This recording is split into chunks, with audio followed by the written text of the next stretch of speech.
शारदा अनामिका नाम की सास बहू कृष्णापुर नाम के एक गांव में रहते थे। उनके पास कुछ गाय और भैंस थे। सासू माँ और अनामिका दोनों सुबह सुबह उठकर तबेले को साफ करते थे और उनसे दूध निकालते थे। फिर उसको घरों में ले जाकर बेचा करते थे। इस तरह सासू माँ दूध का व्यापार करती थी। दूध बहुत ही गाढ़ा और अच्छा था। दूध के व्यापार में शारदा का बहुत अच्छा नाम था। इसी तरह दिन निकल रहे थे। एक दिन शारदा मन ही मन सोचने लगी, पता नहीं इतनी मेहनत करने के बाद भी कोई मुनाफा नहीं हो रहा है। फायदे का तो पता नहीं, पर गांव में मेरे बहुत चर्चे हैं। उस नाम के खातिर ही मिलावटी दूध बेचने में डर लगता है। पता नहीं क्या करूं, पर मुझे कुछ और तरकीब ढूंढ निकालना होगा। इस तरह सोचने लगती है सासू माँ। फिर किसी को बिना बताए एक दिन वो शहर चली जाती है। फिर वहां जाके कुछ लोगों से वो मिलावटी दूध बनाना सीखती है। ये सिखाने के लिए लोग उनसे भारी रकम भी लेते हैं और वादा भी करते हैं कि वो इस बारे में किसी को कुछ नहीं बताएंगे। इस तरह दूध में मिलावटी सीखती है और फिर घर लौट आती है सासू माँ। फिर बिना किसी को बताए वो घर के पीछे के कमरे में जाके दूध में मिलावट करने लगती है। उस दूध को गाढ़ा बनाने के लिए वो तेल, दूध पाउडर और कुछ अन्य रसायन मिलाती है उस दूध को गाढ़ा बनाने के लिए। फिर उस दूध को लेकर अच्छे दूध में वो मिला देती है। फिर वो इस तरह से मिलावटी दूध बेचने लगती है। एक महीने में उसे बहुत लाभ होता है। ये देखकर सासू माँ बहुत खुश होती है। हे भगवान, मैंने इसकी कल्पना भी नहीं की थी कि मुझे इतना मुनाफा होगा। 3 महीने में जितना फायदा होता है मुझे 1 महीने में ही पूरा हो गया। ये तो कमाल का है। बिना किसी के जाने मैं दूध में मिलावट करूंगी और अच्छे फायदे भी कमाऊंगी। उसने ऐसा सोचा। सासू माँ को पैसे गिनते देख के अनामिका सोचती है, सासू माँ, 1 महीने में इतने पैसे कैसे मिले? साथ ही हमें भैंसों से बहुत दूध मिल रहे हैं। आजकल आप दूध भैंसों के ही निकाल रहे हैं। मुझे कुछ समझ भी नहीं आ रहा है। क्या आप भैंसों को अच्छा प्रोटीन खाना दे रही हैं? हाँ अनामिका, मैं उन्हें अच्छा प्रोटीन भोजन दे रही हूँ, इसलिए हमने इस महीने अच्छे पैसे कमाए। सासू माँ कहती है। ये सुनकर अनामिका खुश हो जाती है। कुछ दिन ऐसे ही निकल जाते हैं। कुछ दिनों के बाद सासू माँ की बेटी कुमारी उनके यहाँ बच्चों के साथ आती है। कुमारी को देखकर शारदा और अनामिका बहुत खुश होते हैं। वो आकर उन्हें नमस्ते करती है। क्या बेटा, तुम अकेली आई हो? तुम्हारे पति तुम्हारे साथ नहीं आए? वो कुछ जरूरी काम से बाहर गए हैं। माँ, आपके लिए खुशखबरी, मैं फिर से माँ बनने वाली हूँ। उसकी बातें सुनकर शारदा खुश होकर कहती है, इस बार जरूर बेटी का जन्म होना चाहिए। बेटी होगी तो हम बहुत खुश होंगे। अनामिका भी उसे प्यार से अभिवादन करती है। क्या हाल है भाभी? आपको देखकर बहुत दिन हो गए। मुझे बहुत अच्छा लग रहा है। मुझे भी तुम्हें देखकर बहुत अच्छा लग रहा है। फिर वो कुमारी के बच्चों को अपने पास बुला लेती है। वो दिन निकल गया। अगले दिन सुबह सुबह बच्चे दूध के लिए रोने लगा जोर जोर से। उस वक्त शारदा दूध में मिलावट कर रही थी। कुमारी, जिसे इस बारे में कुछ भी नहीं पता था, वो दूध उबालकर बच्चों को पिलाने लगी। जैसे ही शारदा ने देखा, उस दूध के बोतल को उठाकर उसने फेंक दिया। माँ, क्या हुआ? आप बच्चों का दूध का बोतल इस तरह से बाहर क्यों फेंक दी? तुम्हें कुछ नहीं पता, तुम चुपचाप जाके बैठो। फिर उसे वो थोड़ा अलग ले गई। ये मिलावट दूध है। मुनाफे के लिए वो दूध में मिलावट कर रही है। इस तरह उसने अपनी बेटी को बताया और इस बारे में वो किसी से कुछ ना कहे। अगर दूध की जरूरत हो तो मिलावट करने से पहले वो दूध निकाल के दे देगी।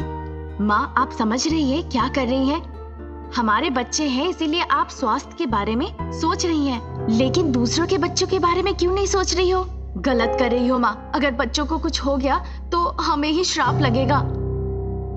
तुम्हें कुछ नहीं पता? तुम अपना मुंह बंद करके बैठो। हर कोई हमसे ज्यादा कमा रहा है। हर कोई धोखा दे रहा है। इस तरह वो उसे डांट के चली जाती है। अनामिका पीछे खड़े सब सुन लेती है। फिर अनामिका मन ही मन सोचती है, आप ऐसे कैसे धोखा दे सकती है सासू माँ? छोटे छोटे बच्चे ये दूध पीते हैं। अगर आप इस तरह मिलावट करेंगे तो उनकी सेहत के साथ क्या होगा?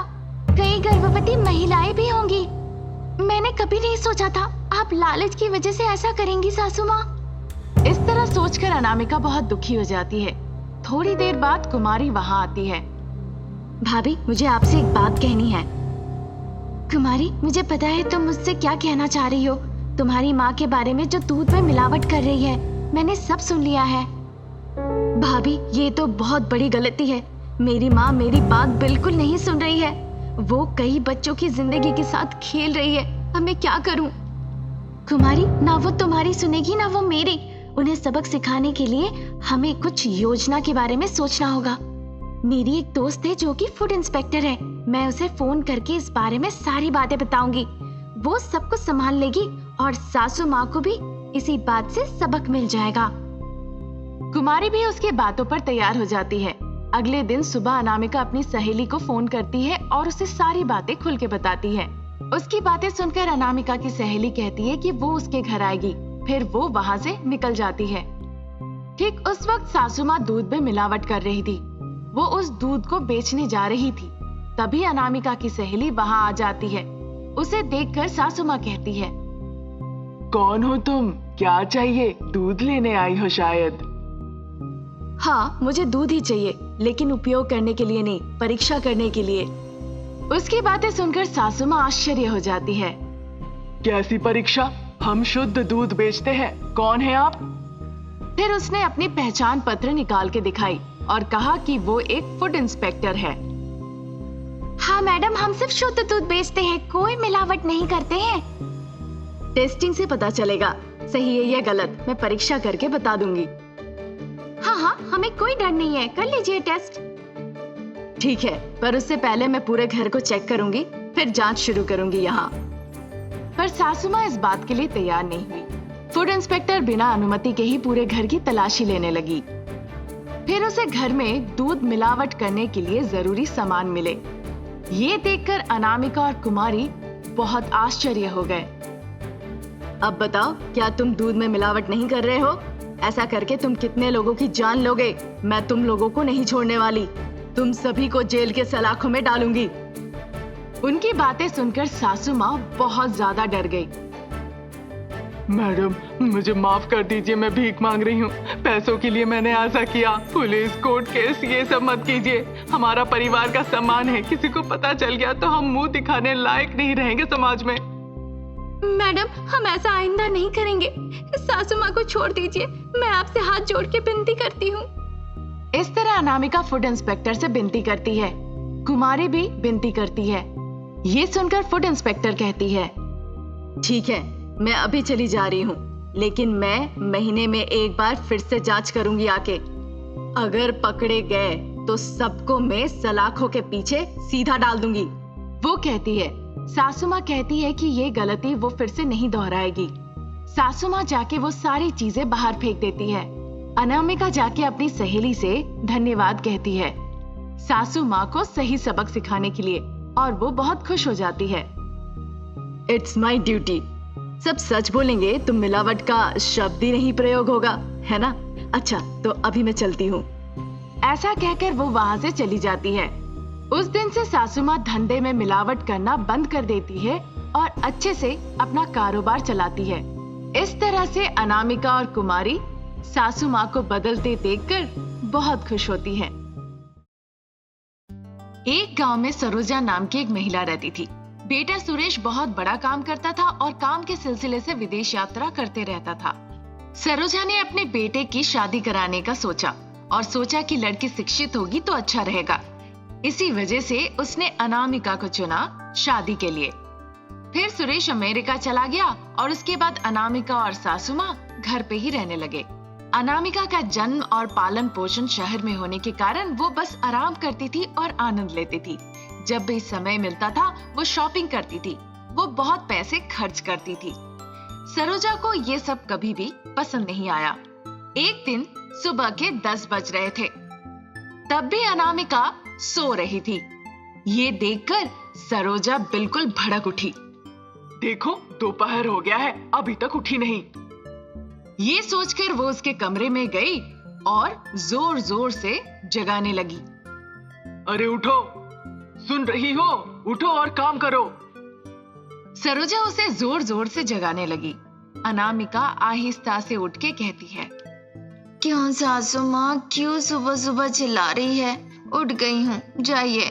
अरे सुबह नहीं, दोपहर हो रहा है। अगर मैं तुम्हें अभी भी छोड़ दूं तो पता नहीं कब उठोगी। रुको, मैं तुम्हारे पति को फोन करके अभी बताती हूँ। अरे सासू माँ, उठ गई हूँ, अब अपने बेटे को मत बुलाइए। फिर जैसे ही वो नींद से उठी, वो झाड़ू लेकर घर की साफ सफाई करने लगी। कहते हैं कि जिसकी सास ना हो वही बेहतर है। अब मुझे ये बात समझ में आई कि हमेशा मुझसे लड़ती रहती है। बेहतर होता अगर मेरे पति मुझे अपने साथ अमेरिका लेके जाते। ये सोचकर वो बहुत उदास हो जाती है। वो दिन निकल जाता है। क्योंकि उसके पास सारे पैसे खत्म हो गए थे, वो बार बार अपने पति को फोन करती थी और अपने खाते में पैसे जमा करने के लिए कहती थी। इस बार भी उसने अपने पति सुरेश को फोन लगाया और कहने लगी, अजी, क्या कर रहे हैं? इस तरह उसने बहुत प्यार से पूछा। कुछ नहीं, बस अभी अभी कमरे में आया हूँ। तुम्हें देखने का बहुत मन कर रहा है, कब आओगे? बहुत जल्दी आऊंगा। तुम सब ठीक तो हो ना? हाँ, सब ठीक है। अजी, मेरे पैसे खत्म हो गए हैं, क्या आप मेरे खाते में पैसे ट्रांसफर कर देंगे? इस तरह बड़े धीरे धीरे प्यार से उसने कहा। सुरेश का टोन बदल गया और कहने लगा, क्या फिर से पैसे मांग रही हो? तुम जानती हो मैंने अब तक तुम्हें कितने पैसे दिए हैं? माँ ने मुझे कहा था तुम बेवजह सारे पैसे खर्च कर रही हो। अब से मैं तुम्हें पैसे नहीं दूंगा। तभी मैं समझ गया था जब तुम मुझे बड़े प्यार से बातें कर रही थी कि अब पैसे ही मांगने वाली हो। इस तरह से सुरेश ने उसे बहुत डांटा और फोन काट दिया। अनामिका को बहुत गुस्सा आया। जरूर इस सासू माँ ने कुछ ना कुछ कहा है मेरे बारे में, नहीं तो ये जरूर मुझे पैसे देते। छी, अब मुझे पैसे कैसे मिल सकते हैं? इस तरह वो सोचने लगी। 2 दिन निकल गए। अनामिका के पास एक फूटी कौड़ी भी नहीं थी। उसे समझ नहीं आ रहा था कि क्या करना चाहिए। फिर वो सरोजा के पास गई। सासू माँ, कुछ पैसों की जरूरत है, खुद के खर्च के लिए भी 1 रुपए नहीं है। अनामिका इस तरह कहती है। उसकी बातों पर सरोजा कहती है, वैसे तुम्हें पैसों की क्या जरूरत है? फालतू के खर्च छोड़ के अब तक तुमने बहुत पैसे उड़ाए हैं। लगता है बेटे ने ना कह दिया पैसे देने के लिए, इसीलिए मुझसे मांग रही हो। सरोजा कहती है, मैंने बेवजह कुछ खर्च नहीं किए। ऐसा? फिर दिखाओ तुमने पैसे लेके क्या खर्च किए हैं। सरोजा पूछती है। अनामिका कुछ ना कह के चुपचाप खड़ी रहती है। वहां मेरा बेटा मेहनत करके पैसे कमा रहा है। अच्छा होगा अगर तुम कुछ पैसे बचत करो तो फिर तुम्हें किसी के सामने हाथ फैला के मांगने की जरूरत नहीं पड़ेगी और तुम बेकार बैठी हो, इस वजह से बुरा भी नहीं लगेगा। इस तरह सरोजा अनामिका से कहती है। अचानक अनामिका को एक तरकीब आती है। सासू माँ, मुझे एक तरकीब आई है। मैं ब्यूटिशियन का कोर्स सीखूंगी और ब्यूटी पार्लर चलाऊंगी और उससे पैसे भी कमाऊंगी। पर आप तो बिना कुछ सुने ही जो मन में आ रहा है वही कहे जा रही है। अच्छा, ये ब्यूटी पार्लर का आइडिया अच्छा है। बाहर इसकी बहुत मांग है, पर खर्च कितने होंगे इसके लिए बेटा? कोर्स सीखने में 20,000 रुपए लगते हैं सासू माँ। ठीक है, तो मैं 20,000 रुपए दूंगी। वो कोर्स सीखो और फिर पैसे कमाओ। इस तरह सरोजा उसे पैसे देती है। अनामिका वो पैसे लेती है और खुशी खुशी चली जाती है। उस पैसों से उसने कपड़े खरीदे और बचे हुए पैसों से वो अपने सारे दोस्तों को पार्टी दी, पब गई और इस तरह सारे पैसे खर्च कर दिए। 1 महीने तक ऐसे ही मौज मस्ती चलती रही। फिर एक दिन सरोजा आके अनामिका से कहती है, अनामिका, 1 महीना हो गया, दुकान शुरू करने में और कितने दिन लगेंगे? हाँ, अभी अभी मेरा कोर्स पूरा हुआ है। मैं अच्छी जगह देख रही हूँ जहाँ दुकान खोल सकते हैं। कोर्स में तुमने हेयर स्टाइल बनाना सीखा है ना? हाँ सासू माँ। देखो मेरे बहुत बाल गिर रहे हैं, अगर कोई क्रीम है तो लाके लगाओ जरा। सरोजा की बातों पर अनामिका हाँ कह देती है। फिर वो पैसे लेती है और बाजार जाके 4-5 तरह के क्रीम ले आती है।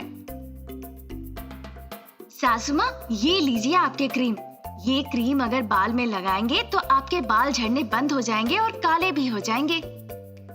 इस तरह वो सरोजा को कहती है। उसकी बातें सुनकर सरोजा कहने लगती है, ऐसा क्या? फिर देर मत करो, जल्दी से सारे क्रीम बाल में लगाओ। सरोजा ऐसा कहती है। फिर अनामिका ने सोचा कि कुछ नहीं होगा और वो सारा क्रीम सासू माँ पे लगा देती है। वो नहीं जानती थी कि आगे क्या करना है।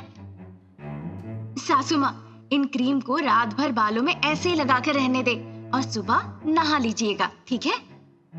अनामिका सरोजा से ऐसा कहकर वहां से चली जाती है।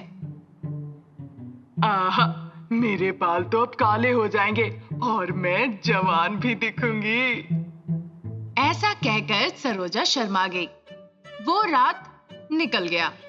फिर सरोजा सुबह नींद से उठी और गई आईने में देखने। उसके सर पे एक बाल नहीं थे। वो पूरी तरह से गंजी हो गई थी। खुद को शीशे में गंजा देखकर सरोजा जोरों से चिल्लाई,